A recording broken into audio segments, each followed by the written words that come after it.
Welcome to the Circuit of Success. I'm your host, Brett Gilliland, and today I've got Kristen Holmes with me, the VP of Performance Science at Whoop. Whoop. It's awesome to have you. How are you today? I'm doing great. Thank you so Awesome. much. Sorry for the technical difficulties we had there, but we're at it, you know. Yeah, if that's all we have to be challenged with today, we're doing all right. That's right. You're exactly right. Well, you have an amazing resume, and I'm going to read just a little bit of this stuff just so our listeners get a little gist of who you are. But I think it's really cool going back even to even before this. But what I have here in college, you were a 3-time All-American, 2-time Big Ten Athlete of the Year at the University of Iowa. Makes my cousin Brad happy. He said, I sent him this morning. He said, you finally got some talent on there, you know, University of but competing in both field hockey and basketball, a 2021 University of Iowa Hall of Fame inductee, 7-year member of the U.S. national field hockey team, one of the most successful coaches in Ivy League history, 12 league titles in 13 seasons, and a national championship at Princeton. You have an MIT Sloan Artificial Intelligence certificate, an MA from Psychology and Sports Performance, and Bachelor's of Political Science from Iowa. You are a PhD candidate, and you're just serving the world. It's amazing what you are doing. So thanks for being with us. My question for you, Kristen, if you can, we're going to start off kind of a big, wide question, is what has helped make you the woman you are today? Oh, I think probably being really introspective about the things that I care about and what I want to think about, how I want to apply my attention, and just ensuring that I'm creating outlets for those things. Yeah. So I think and then, from a micro perspective, just ensuring that those things that I say I care about, my behaviors are laddering up to that. And I think that for me, that has just been a very simple framework. I think from a very young age that I've just tried to apply consistently. Yeah. And, I think, how you get to that is definitely through awareness and introspection. And I just don't know how we can, as human beings, like, I don't know, there might be other paths, but I think, taking the time to really understand how we want to apply our effort and the things that we want to think about is just like such a core stepping stone to like leading a flourishing kind of happy life. Yeah. And so obviously you don't just show up to University of Iowa and do all the things you did. So your upbringing was a big part of that. Did your parents focus a lot on the outcome or more on the effort that you were putting in as an athlete? Yeah. I mean, I think you're alluding to process versus outcome. And as a coach, this is something that I think I thought about a ton as a coach and as an athlete. And, I would say that because there's real nervous system implications to each, which we can certainly talk about. But I would say my parents were really just like let me do my thing. I think my dad, my dad played football at Nebraska. A big time athlete himself, and I think he really pushed my brother to play football. And my brother ended up quitting in 7th grade, and my brother's a few years older than I am, and I think that like really crushed my dad's soul. And I think like, so when it came to me, he just kind of let me do my thing. But I think always, I was just really a driven kid, and I had, a pretty tough household growing up. My mom was just, she struggled with alcohol her whole life, had a lot of mental health issues. So my dad traveled a lot. So, I was pretty unsupervised, to be honest. And, I found team sports as just an unbelievable home, where I could be with other folks and, other kids, your outlet. and, coaches. Yeah, it was really like my outlet. And so I was always, on as many teams as I could, that would take me, and that I could that I could, walk to, or, find rides to. And yeah, so I think for me, my I don't know that my parents really kind of had a lot of influence in terms of process versus outcome. But I do know that, regardless of how I played, especially as I got older and was really competing at higher levels, it didn't matter how many goals I scored, how many, you know, uh, baskets I had. Like, it was my dad always, loved me unconditionally, and never seemed to place my worth on my performance. That Yeah. said, I did, and Right. it took me a long time to understand that and unravel it and start to not think about my self-worth in the context of my performance levels. And this was probably one of the harder, when I think about my early adulthood, this was probably one of the hardest things I had to work through. Yeah. It's but don't you think that also that being hard on ourselves, that maybe there was fear, maybe there was just that pressure, maybe it was just that desire to be great. Like, don't you think that matters though too? I mean, you got to want it, right? You got to go take it to the next level. Yeah, I think understanding your motivations though is important. Like, what is driving me? What am I running from something? Am I running to something? Am I motivated by emotions of trust? Am I motivated by emotions of fear? They have two very different impacts on our physiology, on our brain. Of course, those are interrelated. So I think getting to a place where you're motivated by trust, and you've got, I think, and there's, I think, some purity in those motivations. I think that is kind of a sustainable framework. Whereas I Yep. think operating out of fear will come at a cost eventually, and it's going Yeah. to rear its head in a way that you probably aren't going to be proud of.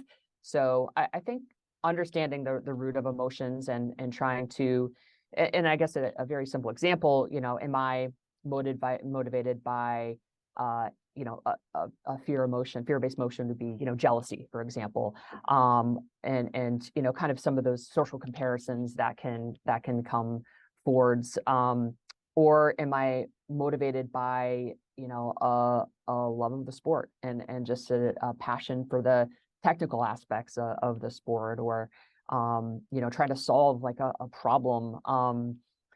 So I think understanding those motivations, I think, are really important, in terms of just from a mental health perspective. Yeah. So if we can, let's dive into your day. I mean, obviously super busy, the work that you were all doing at Whoop, and we'll dive into Whoop here in a second. But if we can, talk to us about what's a typical day like for you. I know there's no probably typical day, but Yeah. the no miss habits that we're seeing that Kristen's doing day in and day out. Yeah. So I guess I'll talk about today. I woke up at 6 a.m. I'm really lucky. I have a track right by my house. Yeah, 6 a.m. Crushed about, I don't know, I guess 8 ounces of element. Yeah. So salt my water.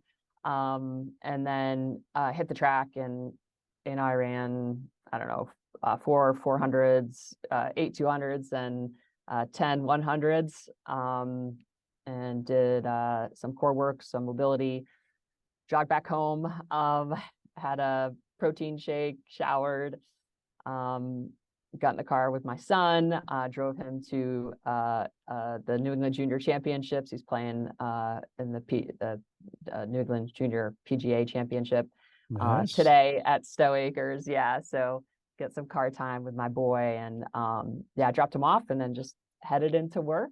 So I work in Boston, and yeah, I think one of the things that I'm working on, as we kind of are back in the office, is just thinking about my movement throughout the day. I might have crushed a workout this morning, but that sedentary behavior is like crushing on health, and there's more research Yeah. kind of coming around there. So yeah, just making sure that I'm, using my standing desk and moving around the office enough throughout the day. But yeah, we'll get to think about all sorts of cool problems today.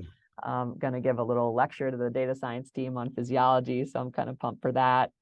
Yeah, and then so what will be in that? What's in that lecture today? So what are you talking about with this team? Yeah, So just some basics of physiology. So just kind of understanding, some of the core components. So, what is homeostasis?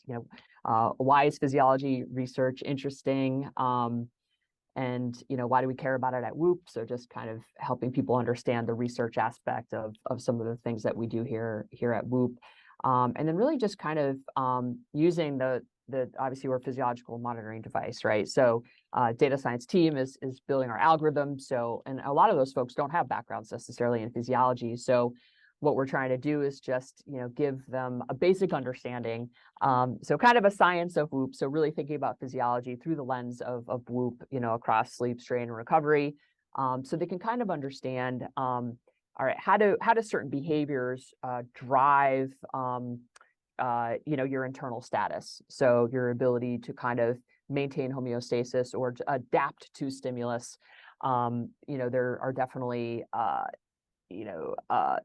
behaviors that we're driving people towards that will help them be able to adapt to stress in a more functional way. And that's really core to kind of what we do at Whoop, right? We want to give people information so they surface data that helps them understand how they're adapting to stimulus. And, am I adapting in a functional way? So that is, the demands of the body, of the organism. Am I kind of am I living in a way that allows me to kind of match the demand of my environment? So kind of understanding that connection, or are there mismatches, and what does non-functional kind of adaptation look like? So that's kind of what the presentation will. So if you can give our listeners just the Whoop commercial, if you will, of what is a Whoop. Obviously I wear it. It's my sleep, my recovery, my strain, stress, all those great things, but give us the Whoop from the inside. What's that commercial and what is a Whoop? Yeah. So it's a 24/7 physiological monitor device. We're aiming to kind of coach you toward behaviors that will help you control the trajectory of your health. That's really what we're after. Like, we want to help you, Brett, understand your physiology better so you can make choices that will allow you to be more present in your life and give you more energy. And ultimately, I think, live your values, kind of to go back to the very first thing that we talked about. Like, it's all about, like, do I have the energy and the presence and the attention to be able to do the things that I care about in my life. And really, I think that's our kind of our core mission. It's not a watch, so there's no watch face. It's and as a result, we're able to put all of our computational power into kind of the fidelity of collecting every single heartbeat, at a beautiful sampling rate, industry kind of standard. So as a result, our underlying data is really, really good and enables us to build features that help you understand how you're sleeping, how you're recovering, and the kind of what type of load you're putting on your body. We help you understand your stress. So we have this really cool new feature called the stress monitor that helps you understand your stress throughout the day. So this is non-activity stress. So not the stress from my track workout, but the stress that I'm incurring in other parts of my day. And we have a strength trainer feature. So where we can actually quantify the neuromuscular load of your workout and feed that into our recovery, and also kind of help you get credit for those strength training workouts, which is always kind of a pain point for our members because it's very cardiovascular. Our strain score is very cardiovascular, and as a result, I do a track workout, I get a 12 strain, but I go into the gym and I feel like I crush myself in, a similar kind of way, but I only get a 7. And that has always been a little bit of a pain point. But now that we can actually measure your neuromuscular kind of load and effort, we're able to actually quantify that and kind of give you commensurate credit for that. And I think most importantly, kind of help you understand how you're recovering from that load.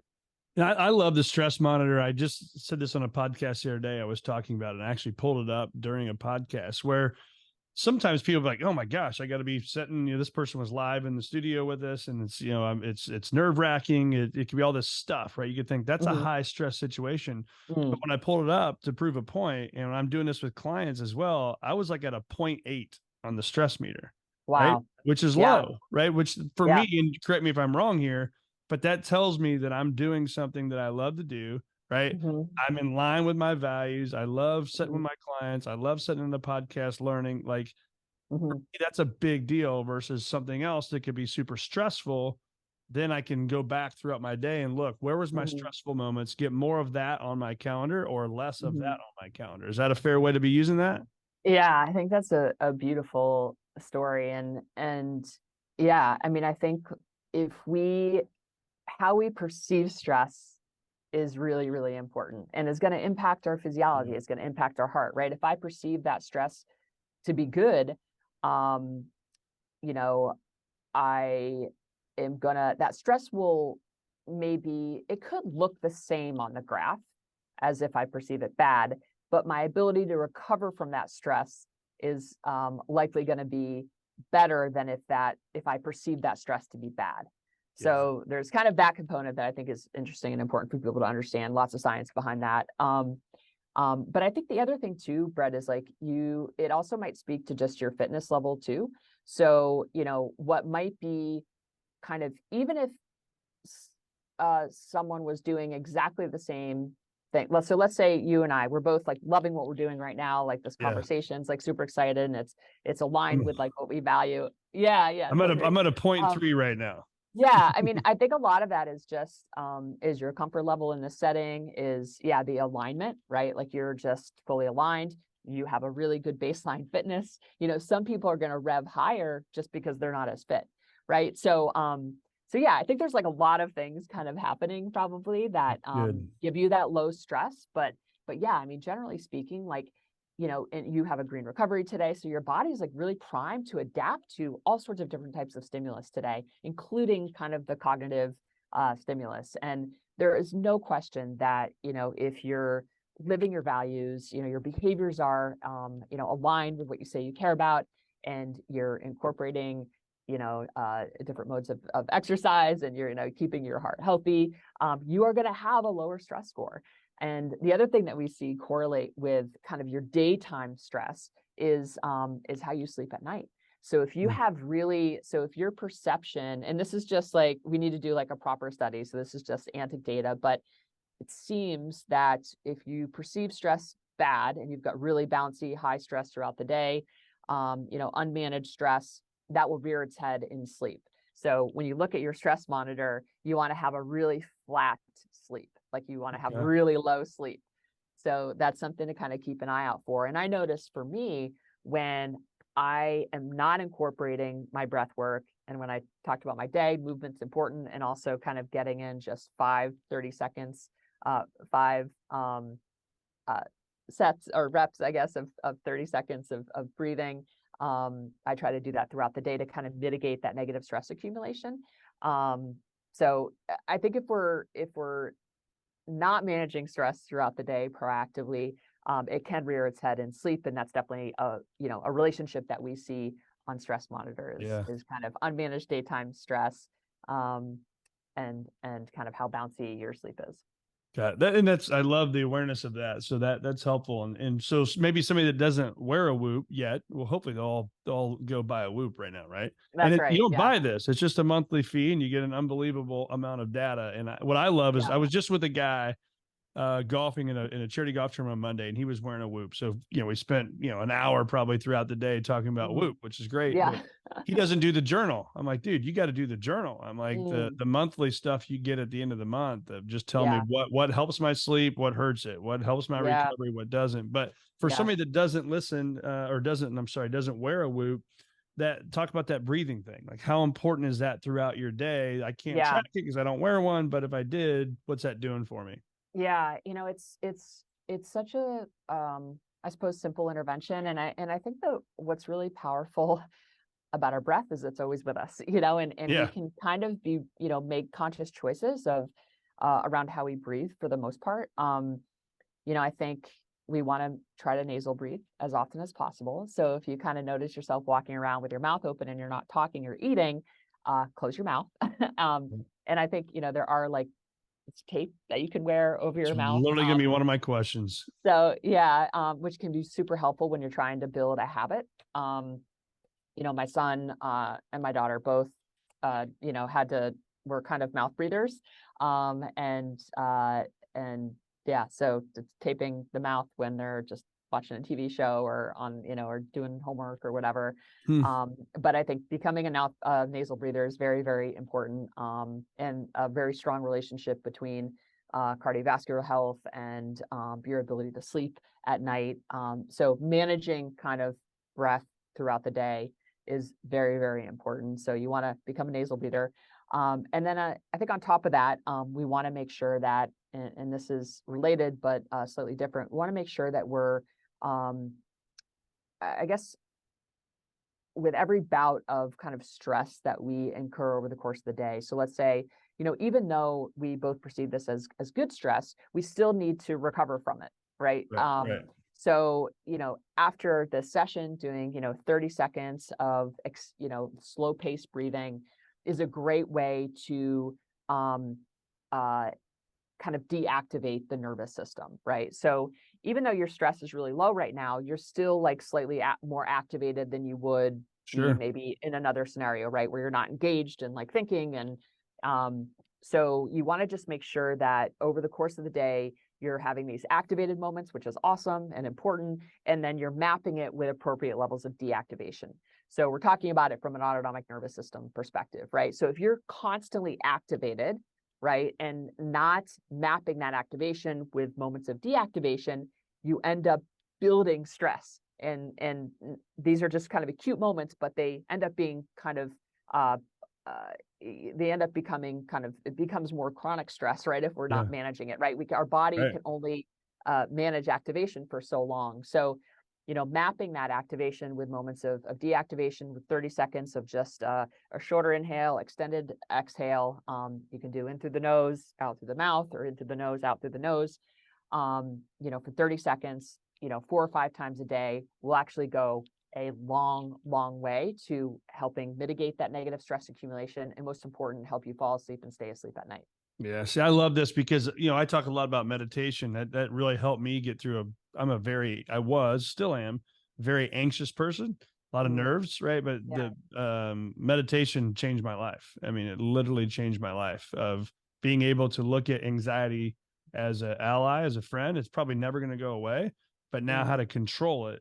But I've also learned, when I'm in stressful situations, just maybe you're in a meeting, is that breathing part is you can quote unquote meditate or breathe, and lower that heart rate in a meeting, right? Without somebody even knowing that you're doing that. And I think it's just so critically important. I love hearing you talk about it. And because we take it for granted, right? We wake up, we're breathing. We go to sleep, we're breathing. In the middle of the night, we're breathing. It's like you just do it. But the more you consciously focus on it, the better it is and the better you can perform throughout your day.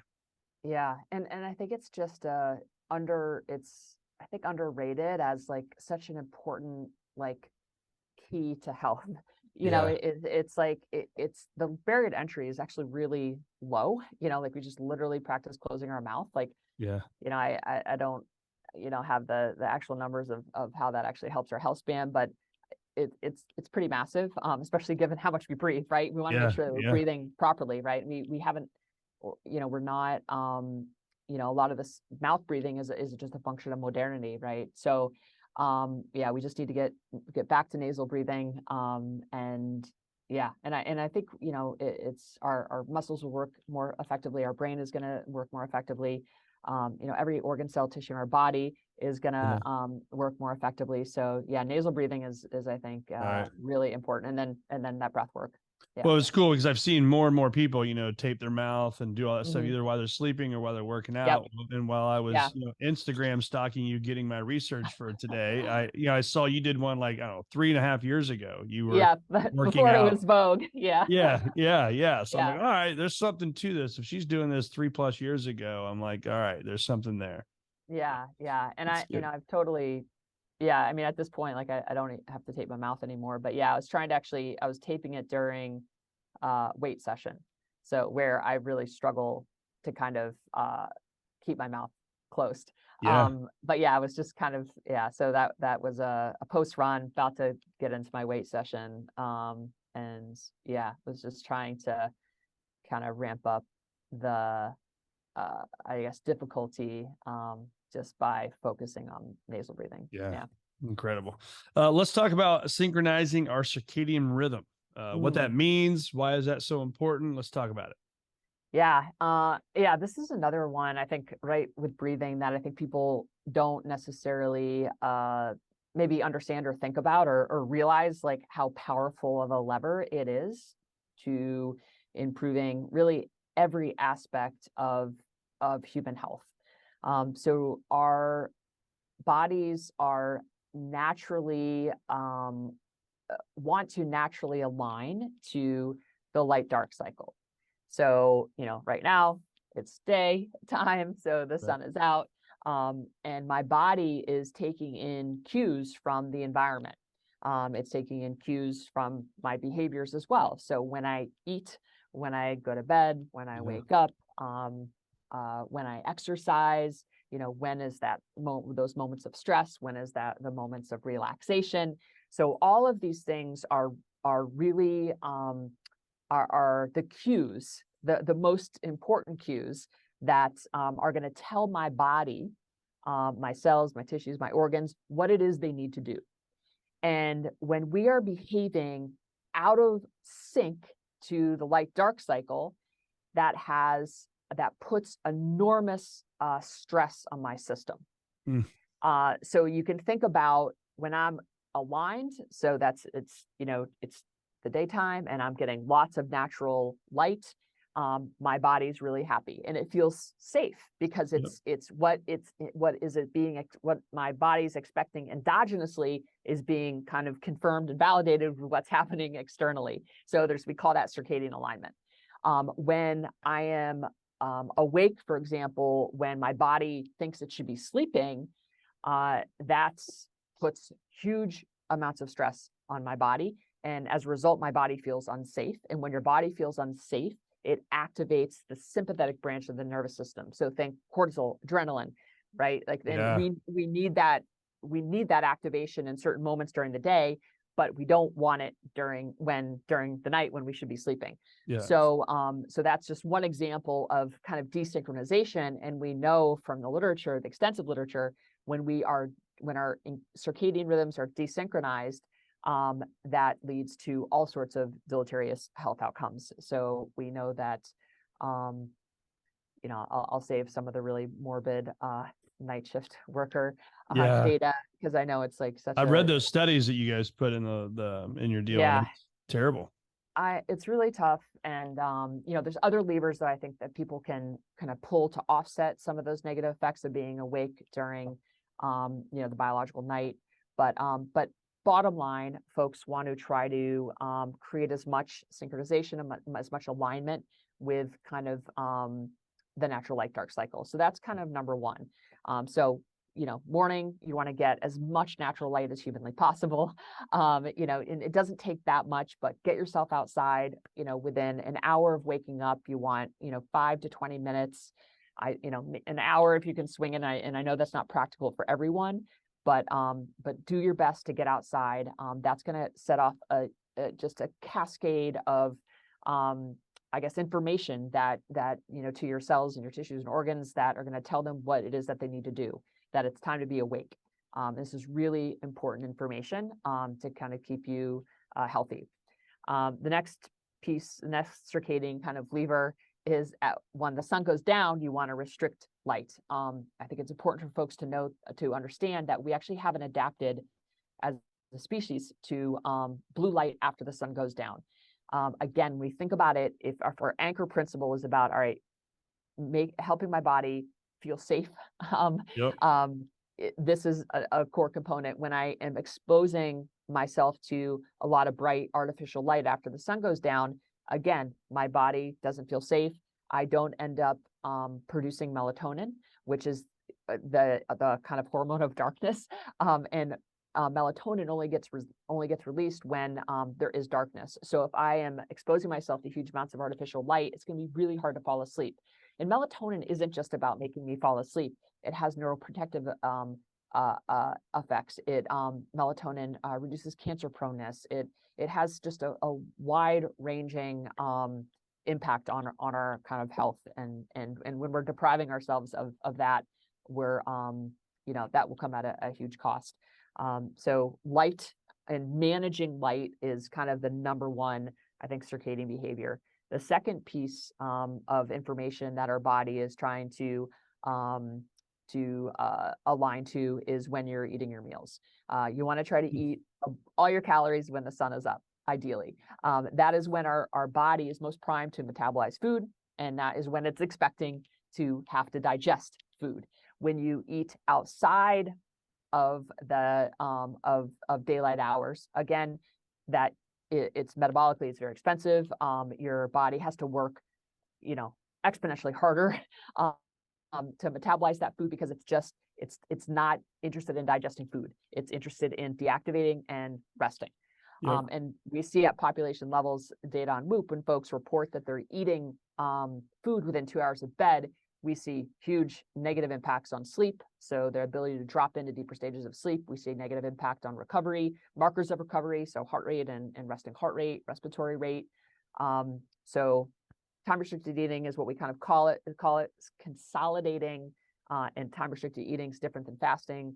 Fasting has a caloric restriction component. This is really just consolidating all of your calories within a window of time, 8, 10, 12 hours, ideally when the sun is up.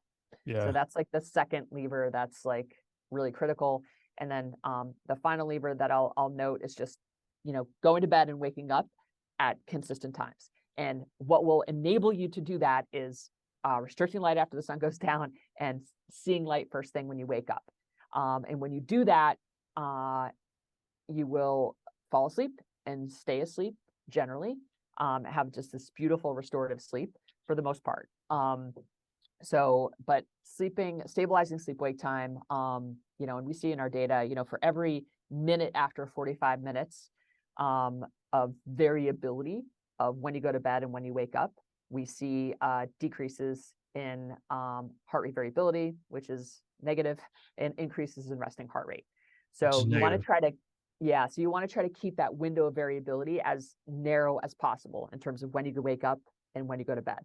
You don't want to have you don't want it to be, an hour, 2 hours, 3 hours. You want to try to keep that band as narrow as possible. Yeah. It's so I'm on the insights on the Whoop tab or the Whoop app, and it's funny. So a couple of them I want to go through. So to confirm what you're saying there, obviously you're much smarter than I am and you don't need my confirmation, but my consistent wake time is 8% added to my recovery, and my consistent bedtime is 5%. So those may not sound like a big deal to people, but 5 and 8% is a big number, right? That's clinically significant. Yes. Yeah. Those are huge changes. Yeah. And then the other one, and this is one of the biggest helpers for me, and you guys do that nice little push notification, like telling me, hey, Brett, go to bed, and so sometimes I'm like, shut up, Whoop. I don't want to hear it. I know I need to go to bed. Right. I know. But the sleep performance, right? One more show. Yeah, 75% plus sleep performance was 7%. So that's controllable. Control the controllables, right? So now I know if I just put myself to bed like you would a child, I'm gonna be better off tomorrow, And so the one that I'm fascinated by all the time is a device in bed. I give myself some time, not every night, but sometimes 10 to 20% or 10 to 20 minutes of time with my phone, maybe just brainlessly scroll or whatever.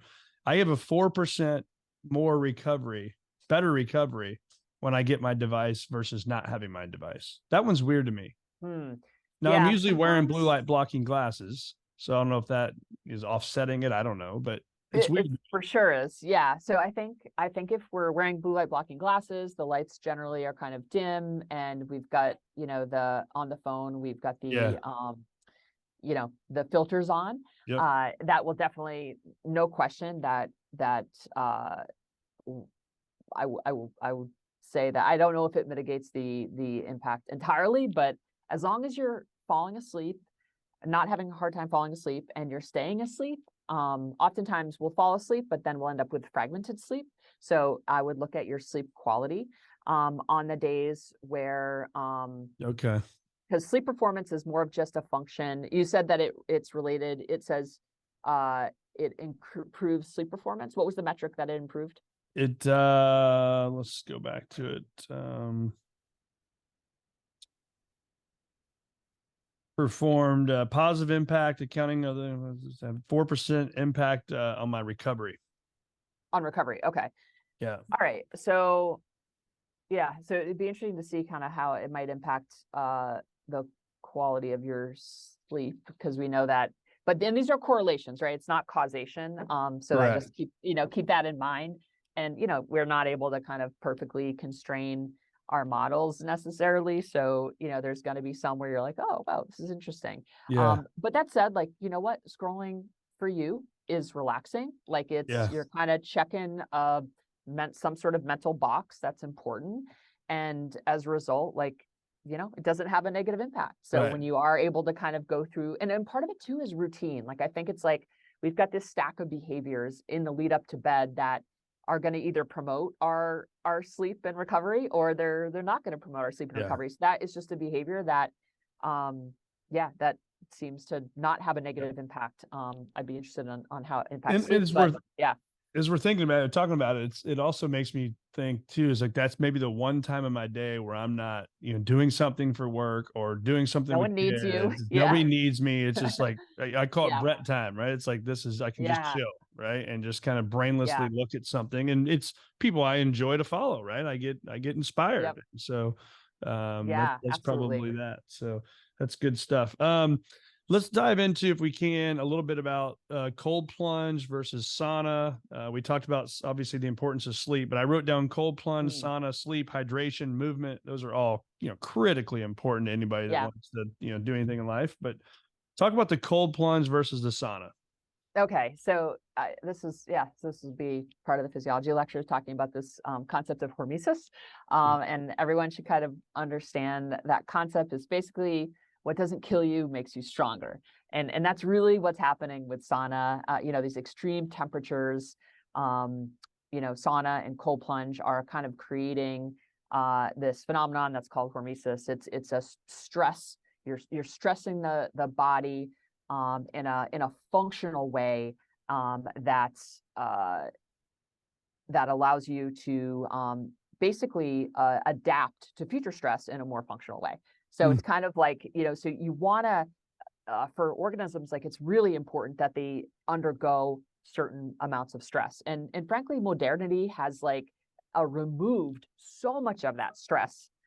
And as a result, we have become, I think, a lot softer. The comfort crisis, Michael Easter, I actually just talked to him the other day. He's like such a fascinating man. But I think that we need to, that's why I think you see this emergence of like, people engaging in sauna and cold plunge, because, we just don't actually get enough stress, that type of stress throughout the day, like environmental stress, right? And what I'm talking about is, kind of extreme heat and extreme cold, and like our body having to kind of adapt and work through that is actually is important. And so that said, there is a point of diminishing return in both of these modalities. So sauna, I think the recommendation is 4 by 20 minutes at I think 180 degrees Fahrenheit. Will elicit tons of positive effects on the system. And cold plunge, I think very simply, I think it's really not that cold. Like, you can do 59 degrees or less. The colder, probably the shorter amount of time. I think 59 degrees, you probably need to spend 5 or 6 minutes in temperature like that to kind of elicit the effect. But from what we've seen, 12 minutes per week, divided into kind of 4 sessions, where you're, kind of shocking the system, cold shock, heat shock. There's lots of, you release endorphins and, so there's like a cascade of really positive, neurobiological kind of components that that I think get people to keep coming back to these modalities. It's like painful as you're doing it, especially the cold, but afterwards, you get this like, hit of dopamine. Amazing. And you feel really good. But really what that does, and I think when we think about this principally, there's just a bunch of behaviors that we can engage in that kind of stress our system in a way that's going to allow us to adapt to future stress more functionally. So I think when we think about cold and hot like that, there's an immunoprotective element to that as well. So we're increasing our resilience, right, by undergoing this kind of short-term intentional temporary stress. Right. And it's important, like me getting thrown into a 32-degree lake off a boat without knowing, I mean, and not knowing if I can recover from that is not good stress, right? Like that's so what I'm talking about is really intentionally kind of, choosing these modalities. So that intention, I think, is kind of part of the package. But yeah, really core. You mentioned hydration. We also see that relate really strongly to recovery when people are underhydrated. We see that impact recovery really significantly. So just getting it's just like an ounce for every pound of for per pound is kind of a prescription if you're working out a lot. So if 170 pounds, I gotta drink 170 ounces of water. Yeah, and it's probably like maybe 0.7, 0.6. Just depends on your activity level. If you're not like out and about a ton and working out hard, I'd say 0.6, 0.7. Got it. Yeah. Perfect. Let's talk about this new book you've got. Oh. Speaking of that, we'll take a water break here. Yeah. Sorry, no. So I wrote a poem for my daughter for Christmas, and it was entitled Yes, and it was just kind of all the lessons I had kind of learned in my life, but more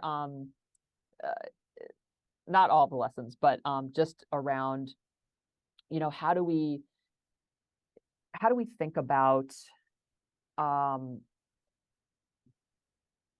what do we say yes to, and I kind of try to put a positive spin. We talk all about like, oh, what are we saying no to? And I just wanted like kind of a set of principles for her where she can kind of think about, all right, what are the things that we actually say yes to? And yes to the curves of the petals, the great problems you want to solve. Like, so it was really around like, saying yes to the great problems you want to solve, like, saying, and so it was like kind of an emotional kind of journey, for me to kind of, I think, write this book. But it started out just as, really a poem, and I framed it for my daughter, and and she was like, Mom, she's like, I really think other girls would really benefit from these messages. And wow. And which is like so sweet of her to say. And she's like, you should put this into a little book. And so I started working on the illustrations, and just just published it a month ago. I love it. I know it's on your Instagram bio that you can find a link there and buy that on Amazon. So we'll put that in the show notes. And how cool. I mean, think about even the mindset there. Like, I mean, you just kind of said it that like it's just normal in your household. Your daughter's like, put that into a book. I mean, think about that, right? Like, not everybody just thinks about, hey, let's take a poem and turn it into a book. Like anything is possible, right? I mean, that's a big deal. That's a really big deal. Yeah, it was really a really sweet moment. And I don't know, I never really asked her like kind of why she said that, but I think she was just, I feel like it resonated with her, and I think she was like, other girls could really benefit from this message. But it's neat that she kind of like put an action to it, it's awesome. Cool. Well, I got 1,000 more questions that I could ask, but I know you're a busy person, so let's do one more question here. I got your Instagram up. I'm gonna have you, we call this the Instagram game. So you're gonna pick a number between 1 and 10. Okay. 7. Okay. 6. Oops. Okay, now between 1 and 3. 2. All right. Number 2 is right here. If you remember this, Legacy Expeditions, it says Okay. Legacy Expeditions team consisting mainly of former U.S. Special Operations Services members will attempt to skydive into all 7 continents in 7 days while trying to raise $7 million for Folds of Honor. So Mm. talk to us about the importance of that post and talk about that. Yeah, so Legacy Expeditions is just this incredible uh uh I suppose it's a company owned by former special operators, and the whole goal is to kind of create these expeditions where they can, shine a light on, in this case, Folds of Honor. Kind of create these really grueling expeditions that kind of give those former special operators, a sense of purpose and mission. So kind of doing hard things is kind of what they are kind of trained to do, and when they separate um, from their whatever armed force they were kind of serving, sometimes that can be really hard. So there's kind of a component of kind of doing something hard with a team. So Yeah. there's that fulfillment, and then secondly, because it's like a grueling mission, it gets lots of press, and they're able to leverage that press to raise money for, in this case, Folds of Honor, which is an incredible organization that raises money, gives money to families who have had they've now extended to tactical athletes too. So firefighters, police women, men, armed forces. So if they've had a death of a parent, the child can be the benefit of the educational of a scholarship. Phenomenal. Yeah, so it's Colonel wonderful. Dan Rooney. Yeah, that's right. So I did, for this team, I did the physiology. So I kind of helped them understand, how to prepare for this mission, just using the data. And then we did a whole analysis of the data over the course of their mission to kind of just see what was happening physiologically in terms of strain and recovery and sleep. Yeah. So it's 7 days, 7 continents, 7 jumps. So it was pretty amazing. It's awesome. Well, I lied and said I got one more question. You can see it here Okay. on my microphone. F greater than P. Your future is greater than your past. That's our mission statement at our firm. So when you hear that, I'm helping people achieve a future greater than their past. I believe that's exactly what Whoop is doing. It's exactly what you are doing. So what comes to mind when you hear that? Yeah, I mean, I guess I go back to, like, one of the reasons why I joined Whoop is I wanted to impact health at scale. And I think a lot of what I do today, the choices I make today, are going to position me and my future self either in a positive way or a negative way. And I think just the relationship between, it's like what happened yesterday doesn't, it's just, there's not a whole lot I can do about it. But today I have a ton of control over the things that I do. And I understand that that's, there's a lot of privilege that comes with that. But I think I've organized my life, and I've worked hard, and I've basically kind of created a scenario where I have a lot of choice in what I do, and how I live, and how I treat other people. And I can make, choices that are going to help my future self or not. And I suppose that's kind of what I think about when. I love it. Yeah. I love it. I love that. Awesome. Well, Kristen, thanks so much for being on the Circuit of Success. I mean, amazing takeaways for me today. I took a couple pages of notes, and hopefully people will run out and get a Whoop, and they'll understand that. Now, obviously, I get paid nothing for that. I think it's an amazing thing to do, and it's really helped change my life and make my choices to be better every single day. It's what you want. I love it. Well, it's so Thanks so wonderful much for to being talk with to you. us. Yeah. Thanks for all your good work.